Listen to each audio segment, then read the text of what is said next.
இயற்கையை நம்ம மட்டும் பாழ்படுத்தாமல் நம்ம அனுபவிக்க கற்றுக்கிட்டோம்னு சொன்னால் வேணுங்கிறதெல்லாம் உற்பத்தி பண்ணிக்கிட்டே இருக்கலாம், விஷம் இல்லாதெல்லாம் உற்பத்தி பண்ணிக்கிட்டே இருக்கலாம். அதை நம்ம எப்படி சொல்கிறோம் அப்படின்னா, மேல்மட்டத்தின் கழிவு கீழ்மட்டத்தின் உணவு. உலகத்தில் வீணானதுன்னு எதுவுமே கிடையாது. இறைவனுடைய படைப்பில் வீணானதுன்னு எதுவுமே கிடையாது. நமக்கு வேண்டான்னு கழிக்கிறது தான் மாடுகளுக்கு தீவனமாக கொடுத்தோம். மாடு வேண்டான்னு கழிக்கிற இந்த சாணியைத்தான் அந்த வண்டு சாப்பிடுது. வண்டோடைய புழுவை கோழி சாப்பிடுது. அந்த கோழி வேண்டான்னு கழிக்கிறத பாக்டீரியாவும் ஃபங்கஸும் காளானும் சாப்பிடுது. அது எல்லாத்தையும் சேர்த்து மண்புழு விழுங்குது.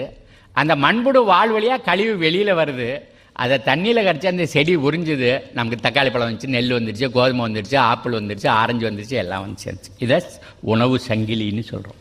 இந்த உணவு சங்கிலியில் ஒரு கணை இப்படி அறுந்து போச்சுன்னா சங்கிலியே உபயோகம்லாம் போயிடுச்சு.